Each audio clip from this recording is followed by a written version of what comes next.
Good morning sir. Good morning boss. কিরে আজকে তোরা দুজন, ওরা সবাই কোথায়?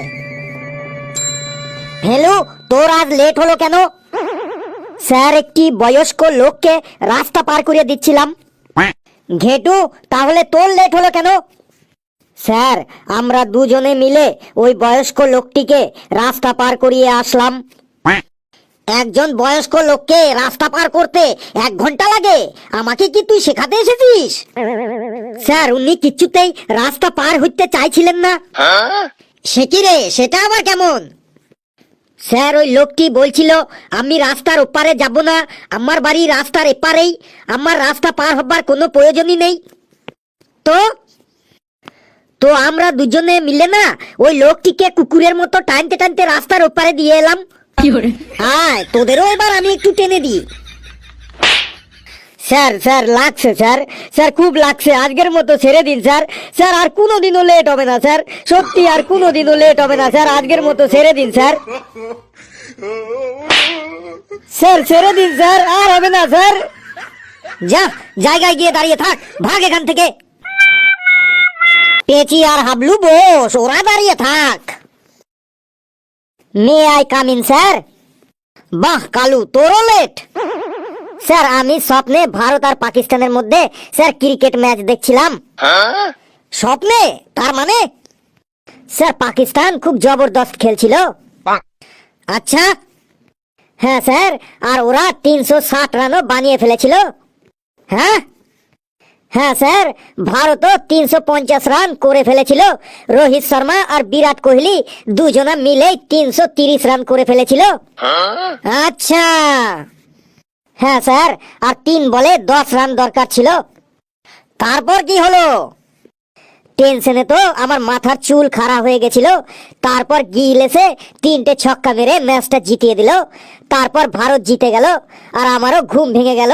ঘুম ভেঙে উঠে দেখি আমার লেট হয়ে গেছে। তারপর আবার আমি ঘুমিয়ে পড়লাম ম্যান অফ দ্য ম্যাচ কে হয় সেটা দেখার জন্য। আচ্ছা, তাহলে তুই প্রাইজ ডিস্ট্রিবিউশন দেখার জন্য লেট করে এসেছিস, তাই তো? হ্যাঁ স্যার, তার জন্যই লেট হয়ে গেছে। আয় তুই এইদিকে আয়, তুই আমার কাছ থেকে আজকে প্রাইজ পাবি, আয় নে প্রাইজ নে। স্যার ছেড়ে দিন স্যার, আর স্বপ্নে কখনো খেলা দেখবো না স্যার, ছেড়ে দিন স্যার। যা জায়গায় গিয়ে দাঁড়া, ভাগ। আবার কি দেখছিস, ভাগ। তোরা পড়া করে এসেছিস তো? হ্যাঁ স্যার, পড়া করে এসেছি। ক্লাসে একমাত্র তুই তো পড়া করে আসিস, আর সবাই তো ঘুরতে আসে স্কুলে। বেশ, আমি বোর্ডে একটা ওয়ার্ড লিখছি, তারপরে প্রশ্ন করছি। কালু তুই বলতো বোর্ডে আমি ওটা কি লিখলাম? Sir SCHOOL। স্যার ওটা লেখা আছে স্কুল। বাহ, একদম ঠিক বলেছিস। এবার বলতো ওই বানানটার মধ্যে একটা ভুল আছে, কি ভুল আছে বলতো? কি ভুল, কি ভুল? স্যার ওখানে 2টো ও আছে, আগের ওটা পরে বসবে আর পরের ওটা আগে বসবে, তাহলেই ওই বানানটা ঠিক হয়ে যাবে। কি সাংঘাতিক রে, তোরটা হয়নি। কেউ বলতে পারবি এই বানানটার মধ্যে কি ভুল আছে? স্যার ওইখানে সব কটা ক্যাপিটাল লেটার আছে, আর এইটা শুধু স্মল লেটার আছে। বাহ, একদম ঠিক বলেছিস, তুই বস হাবলু। এই এই এই দাঁড়া দাঁড়া, কে রে তুই, কোথায় যাচ্ছিস? স্যার এই ক্লাসে আমি নতুন অ্যাডমিশন হচ্ছি। নতুনই হোক আর পুরনোই হোক, এটা কি তুই তোর মামার বাড়ি পেয়েছিস নাকি ক্লাব ঘর পেয়েছিস যে না বলেই ঢুকে যাচ্ছিস? যা ভাগ, পারমিশন নে, তারপরে আয়। সরি স্যার, আপনাকে দেখতে পেয়েছিলাম না।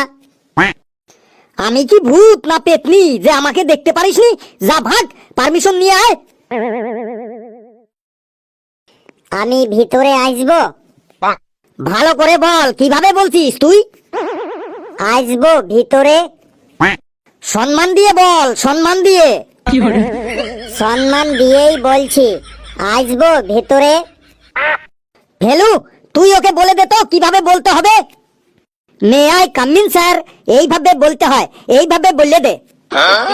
মে I come in sir? No no, ভাগ এখান থেকে। কাল টাইম মতো স্কুল আসবি, এত লেট করে আসবি না, ভাগ।